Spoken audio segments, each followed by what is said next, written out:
சித்தருக்கெல்லாம் சித்தர் சிவனே போற்றி. நம்மளோட பதிவுகளில் இதுவரைக்கும் 12 ராசிகளுக்குமான கார்த்திகை மாத ராசி பலன்களை பார்த்துட்டு வந்தோம். அதோட தொடர்ச்சியா இனி வரக்கூடிய பதிவுகளில் 12 ராசிகளுக்குமான டிசம்பர் மாத ராசி பலன்களை பார்க்க இருக்கிறோம். அந்த வகையில நம்மளோட இந்த பதிவுல ராசி கட்டத்துல 2வது ராசியா இருக்கக்கூடிய சுக்கிர பகவான் ராசியோட அதிபதியா இருக்கக்கூடிய ரிஷப ராசி அன்பர்களுக்கு இந்த டிசம்பர் மாதத்தோட கிரக அமைப்புகள் ஏதாவது யோகங்களையும் அதிர்ஷ்டங்களையும் கொண்டு வருமா, அப்படி இல்லைன்னா ஏதாவது நெருக்கடிகளையும் தோல்விகளையும் ஏற்படுத்தி கொடுக்குமா அப்படிங்கறத பத்தி கொஞ்சம் சுருக்கமா பார்க்க போறோம். அதனால ரிஷபராசி அன்பர்கள் இந்த வீடியோவை கொஞ்சம் கூட ஸ்கிப் பண்ணாம கடைசி வரைக்கும் முழுமையா பாருங்க. நீங்க வீடியோவை முழுமையா பார்த்தா மட்டும்தான் இந்த வீடியோல நான் என்ன சொல்லியிருக்கேன் அப்படிங்கறதே உங்களுக்கு புரியும். அப்படி புரிஞ்சுக்கிட்டு அதுக்கு தகுந்த மாதிரி உங்க வாழ்க்கையில ஒரு சில சின்ன சின்ன மாற்றங்களை நீங்க செஞ்சுக்கிட்டா கூட உங்களுக்கு வரக்கூடிய பெரிய அளவிலான ஆபத்துக்கள்ல இருந்து உங்களால தப்பிச்சுக்க முடியும். உங்களுக்கு கிடைக்கக்கூடிய சின்ன சின்ன வாய்ப்புகளையும் ரொம்ப சூப்பரா உங்களால பயன்படுத்திக்க முடியும். அதனால ரிஷபராசி அன்பர்கள் இந்த வீடியோவை முழுமையா பார்க்கறதுக்கு முயற்சி பண்ணுங்க. அதுக்கு முன்னாடி நம்ம சேனலை நீங்க இப்பதான் முறையா பாக்குறீங்க அப்படின்னா தயவு செஞ்சு சப்ஸ்கிரைப் பண்ணிக்கோங்க. இந்த வீடியோ உங்களுக்கு பிடிச்சிருந்தா மறக்காம அந்த லைக் பட்டனையும் தட்டி விட்டுருங்க.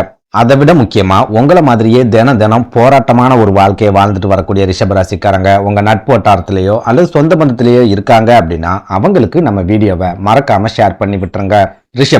ரிஷபராசியை பொறுத்த வரைக்கும் இந்த டிசம்பர் மாதத்தோட கிரக நிலைகளை ஆராய்ச்சி பார்க்கும்போது குரு பகவான் உங்களோட ஜென்ம ராசியான ரிஷபராசியிலேயே உட்கார்ந்திருக்கார். அதுவும் வக்ர குருவா உட்கார்ந்திருக்கார். உங்களோட விரையாதிபதியான செவ்வாய் பகவான் 3வது வீடான கடக ராசியில நீச்சம் பெற்ற நிலையில உட்கார்ந்திருக்கார். அதுவும் வக்ர செவ்வாயா உட்கார்ந்திருக்கார். சனி பகவானை எடுத்துக்கிட்டோம் அப்படின்னா உங்களோட தொழில் ஸ்தானம் அப்படின்னு சொல்லக்கூடிய கும்பராசியில உட்கார்ந்திருக்கார். வக்ர நிவர்த்தி அடைஞ்சு நேர்கதியில பயணம் பண்ணிக்கிட்டு இருக்கார். சூரிய பகவானை எடுத்துக்கிட்டோம் அப்படின்னா டிசம்பர் மாதம் 15ஆம் தேதி வரைக்கும் உங்களோட களத்திர ஸ்தானம் அப்படின்னு சொல்லக்கூடிய விருச்சிக ராசியில உட்கார்ந்திருப்பார். டிசம்பர் 16ஆம் தேதிக்கு அப்புறமா உங்களோட அஷ்டமஸ்தானம் அப்படின்னு சொல்லக்கூடிய தனுசு ராசிக்கு சூரிய பகவான் பயிற்சி ஆவார். புதன் பகவானை எடுத்துக்கிட்டோம் அப்படின்னா இந்த டிசம்பர் மாசத்துல உங்களோட களத்திர ஸ்தானம் அப்படின்னு சொல்லக்கூடிய விருச்சிக ராசியிலேயே உட்கார்ந்திருக்கார். ராகு பகவானை எடுத்துக்கிட்டோம் அப்படின்னா உங்களோட லாபஸ்தானமான மீன ராசியிலையும், கேது பகவானை எடுத்துக்கிட்டோம் அப்படின்னா உங்களோட பூர்வ புண்ணிய ஸ்தானமான கன்னி ராசியிலையும் உட்கார்ந்திருக்காங்க. அதுவே உங்க ராசியோட அதிபதியான சுக்கிர பகவானை எடுத்துக்கிட்டோம் அப்படின்னா இந்த டிசம்பர் மாசத்துல உங்களோட யோக ஸ்தானம் அப்படின்னு சொல்லக்கூடிய மகர ராசியில உட்கார்ந்திருப்பார். இந்த கிரக அமைப்புகளை வச்சு ஆராய்ச்சி பார்க்கும்போது ரிஷபராசி அன்பர்களுக்கு என்ன மாதிரியான பலாபலன்கள் கிடைக்கும் அப்படின்னு கேட்டீங்கன்னா, ரிஷபராசி அன்பர்கள் சத்தமே இல்லாம சாதனைகளை செய்யக்கூடிய ஒரு அற்புதமான கிரக அமைப்புகள் தான் இந்த டிசம்பர் மாசத்துல இருக்குது அப்படின்னு சொல்லுவேன். அதுலயும் முக்கியமா இந்த டிசம்பர் மாதத்தோட முதல் 15 நாட்களும் ரிஷபராசி அன்பர்களுக்கு ரொம்ப யோகமான காலகட்டங்களா இருக்க போகுது அப்படின்னு சொல்லுவேன். எதனால இப்படி சொல்றேன் அப்படின்னா, இந்த டிசம்பர் மாதத்தோட முதல் 15 நாட்களும் சூரிய பகவான் உங்களோட களத்திர ஸ்தானம் அப்படின்னு சொல்லக்கூடிய விருச்சிக ராசியில ரொம்ப ஸ்ட்ராங்கா உட்கார்ந்திருப்பார். இதனால என்ன ஆகும் அப்படின்னா, குடும்ப வாழ்க்கையில எண்ணற்ற மகிழ்ச்சிகள் அப்படிங்கிறது மாதத்தோட முதல் 15 நாட்கள்ல உங்களுக்கு கிடைக்கும். நீங்க எடுக்கக்கூடிய எல்லா முயற்சிகள்லையும் உங்க குடும்பத்துல இருக்கிறவங்க ஆதரவா இருப்பாங்க. அவங்க மூலமா நல்ல விதமான சப்போர்ட் அப்படிங்கிறது கிடைக்கும். உங்க தாய் மூலமாவும் தாய் வழி சொந்தங்கள் மூலமாவும் ஒரு சில எதிர்பாராத உதவிகள் அப்படிங்கிறது இந்த காலகட்டத்துல கிடைக்கும். பூர்வீக சொத்துக்கள் சம்பந்தமா ஏதாவது வில்லங்கங்களையோ அல்லது பிரச்சனைகளையோ சந்திச்சுட்டு வரீங்க அப்படின்னா அந்த மாதிரியான வில்லங்கங்கள் எல்லாமே இந்த டிசம்பர் மாதத்தோட முதல் 15 நாட்கள்ல படிப்படியா விலக ஆரம்பிக்கும். ஒரு சில ரிஷபராசி அன்பர்களுக்கு பூர்வீக சொத்துக்கள் மூலமா லாபங்கள் கிடைக்கக்கூடிய காலகட்டமாகவும் இந்த டிசம்பர் மாதத்தோட முதல் 15 நாட்களும் இருக்கும் அப்படின்னு சொல்லலாம். அதே போல உங்களோட 4ஆம் வீட்டு அதிபதி 7வது வீட்டுல இருக்கும்போது திருமண யோகத்தையும் உங்களுக்கு கட்டாயமா ஏற்படுத்தி கொடுப்பார் அப்படின்னு சொல்லலாம். அதுலயும் முக்கியமா உங்களோட தாய்வழி சொந்தத்திலேயே உங்களுக்கு வரன்கள் அமைகிற மாதிரியான ஒரு சூழலையும் சூரிய பகவான் கண்டிப்பா ஏற்படுத்தி கொடுப்பார் அப்படின்னு சொல்லலாம். இதனால திருமணத்துக்காக காத்திருக்கக்கூடிய ரிஷபராசி அன்பர்கள் இந்த டிசம்பர் மாதத்தோட முதல் 15 நாட்களையும் பயன்படுத்திக்க முயற்சி பண்ணுங்க. திருமணத்துக்காக வரன் பார்க்கறதா இருந்தாலும் சரி, திருமண தேதிகளை முடிவு செய்யறதா இருந்தாலும் சரி, இந்த டிசம்பர் மாதத்தை முழுமையா பயன்படுத்திக்கோங்க. அதுலயும் முக்கியமா உங்க தாய்வழி சொந்தங்கள் கூட உங்களுக்கு ஏதாவது மனக்கசப்புகள் இருக்குது அப்படின்னா அந்த மனக்கசப்புகளை மனசுல வச்சுக்கிட்டு தாய்வழி சொந்தங்கள்ல இருந்து வரக்கூடிய வரன்களை தட்டி கழிச்சிடாதீங்க அப்படின்னு சொல்லுவேன். அடுத்ததா பண வரவை எடுத்துக்கிட்டோம் அப்படின்னா இந்த டிசம்பர் மாசத்திலையும் குரு பகவான் உங்களோட ஜென்ம ராசியான ரிஷப ராசியிலேயே இருப்பாரு அப்படிங்கறதால பெரிய அளவுல பண நெருக்கடி அப்படிங்கிறது இந்த டிசம்பர் மாசத்திலையும் உங்களுக்கு இருக்காது.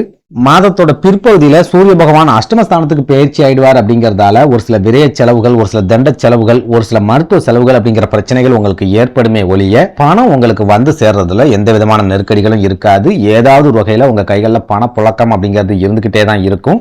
நீங்க சொந்த தொழில் செஞ்சுக்கிட்டு இருந்தாலும் சரி, வியாபாரம் பார்த்துக்கிட்டு இருந்தாலும் சரி, அப்படி இல்லைன்னா உத்தியோகத்திலேயே இருந்தாலும் சரி, பெரிய அளவுல பண நெருக்கடியை நீங்க சந்திக்காத ஒரு மாதமா இந்த டிசம்பர் மாதம் இருக்கும் அப்படின்னு சொல்லலாம். அதே சமயம் குரு பகவான் உங்களோட ஜென்ம ராசியில இருக்கக்கூடிய இந்த காலகட்டத்துல நீங்க பேசக்கூடிய வார்த்தைகள்ல ரொம்பவே கவனமா இருக்கணும், ரொம்பவே எச்சரிக்கையா இருக்கணும். நீங்க பேசக்கூடிய வார்த்தைகளை ரொம்பவே தன்மையாகவும் நிதானமாகவும் பேசுறீங்க அப்படின்னா குரு பகவான் உங்களுக்கு எண்ணற்ற வாய்ப்புகளையும் எண்ணற்ற அதிர்ஷ்டங்களையும் ஏற்படுத்தி கொடுப்பார். அதே சமயம் நீங்க பேசக்கூடிய வார்த்தைகள் தவறான வார்த்தைகளா இருக்குது, கடினமான வார்த்தைகளா இருக்குது அப்படின்னா குரு பகவான் மூலமா எந்த ஒரு லாபமும் உங்களுக்கு கிடைக்காது.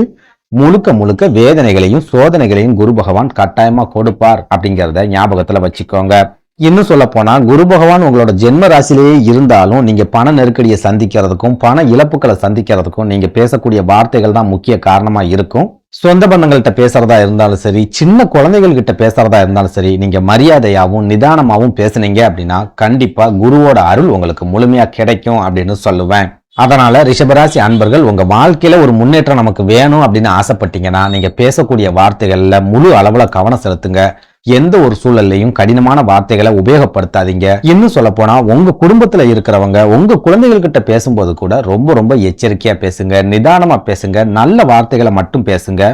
எந்த ஒரு சூழல்லையும் மற்றவங்களுக்கு சாபம் கொடுக்கறது, கெட்ட வார்த்தைகளை பேசுறது, தவறான வார்த்தைகளை உபயோகப்படுத்துறது, இந்த மாதிரியான விஷயங்களை முழுமையா தவிர்த்துக்கோங்க அப்படின்னு சொல்லுவேன். அடுத்ததா இந்த டிசம்பர் மாசத்துல உங்களோட உடல் ஆரோக்கியத்தை பொறுத்த வரைக்கும் நான் முன்னாடியே சொன்ன மாதிரி மாதத்தோட தொடக்கத்துல எந்த வகையிலையும் உங்களுக்கு செலவுகள் இருக்காது அப்படிங்கறதால மாதத்தோட தொடக்கத்துல உடல் ஆரோக்கியத்துல எந்த பிரச்சனைகளும் இருக்காது. இன்னும் சொல்ல போனா நீங்க ஏற்கனவே நீண்டகால நோய்களால பாதிக்கப்பட்டிருக்கீங்க அப்படின்னாலும் அந்த நோய்கள் கூட ஓரளவுக்கு கட்டுப்பாட்டுக்குள்ள வரக்கூடிய காலகட்டமாவே இந்த டிசம்பர் மாதத்தோட முதல் 15 நாட்களும் இருக்கும் அப்படின்னு சொல்லலாம். அதே சமயம் மாதத்தோட பிற்பகுதியில சூரிய பகவான் அஷ்டமஸ்தானத்துக்கு பயிற்சி ஆயிடுவார் அப்படிங்கறதால மாதத்தோட பிற்பகுதியில கண்டிப்பா உடல் ஆரோக்கிய பாதிப்புகள் அப்படிங்கிறது உங்களுக்கு இருக்கும். உங்களோட உடல் ஆரோக்கியத்துல பாதிப்புகள் ஏற்படல அப்படின்னா குடும்பத்துல இருக்கிறவங்களோட உடல் ஆரோக்கியத்துல பாதிப்புகள் தெரிய ஆரம்பிக்கும். ஒரு சில ரிஷபராசி அன்பர்களை எடுத்துக்கிட்டோம் அப்படின்னா உங்க குழந்தைகளோட உடல் ஆரோக்கியத்துல பாதிப்புகள் ஏற்படுறதுக்கு கூட இந்த டிசம்பர் மாதத்தோட பிற்பகுதியில அதிகமான வாய்ப்புகள் இருக்குது அப்படின்னு சொல்லுவேன். இதனால மாதத்தோட பிற்பகுதியில உங்களோட உடல் ஆரோக்கியத்திலையும் அதிகபட்ச கவனத்தை செலுத்துங்க. உங்க குடும்பத்துல இருக்கிறவங்களோட உடல் ஆரோக்கியத்திலையும் அதிகபட்ச கவனத்தை செலுத்துங்க.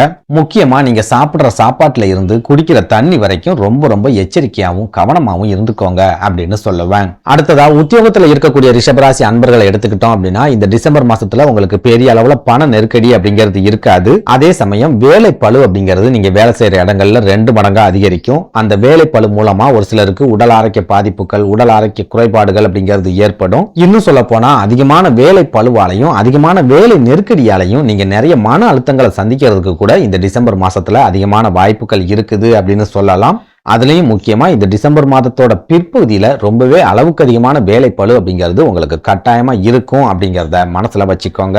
இதனால ரிஷபராசி அன்பர்கள் உங்களோட உழைப்புக்கு எந்த அளவு முக்கியத்துவம் கொடுக்கறீங்களோ அதே அளவுக்கான முக்கியத்துவத்தை நீங்க ஓய்வு எடுக்கிறதுக்கும் கொடுத்தே ஆகணும். சரியான நேரத்துல உங்களோட உடலுக்கும் மனதுக்கும் தேவையான ஓய்வை கொடுத்தா மட்டும்தான் உங்களால தொடர்ந்து உற்சாகமா வேலைகளை செய்ய முடியும். ஓய்வே இல்லாம நீங்க கண்மூடித்தனமா வேலை பார்த்தீங்க அப்படின்னா இந்த டிசம்பர் மாசத்துல உங்களுக்கு வளர்ச்சி அப்படிங்கிறது கிடைக்காது. கண்டிப்பா நீங்க வீழ்ச்சிகளை மட்டும்தான் சந்திப்பீங்க அப்படின்னு சொல்லலாம். சுருக்கமா சொல்லணும் அப்படின்னா இந்த டிசம்பர் மாதத்தோட முதல் 15 நாட்களும் ரிஷபராசி அன்பர்களுக்கு பொன்னான காலகட்டமா இருக்க போகுது. பணமும் புகழும் வந்து சேரக்கூடிய அற்புதமான காலகட்டமா இருக்க போகுது அப்படின்னு சொல்லிடலாம். நன்றி, வணக்கம்.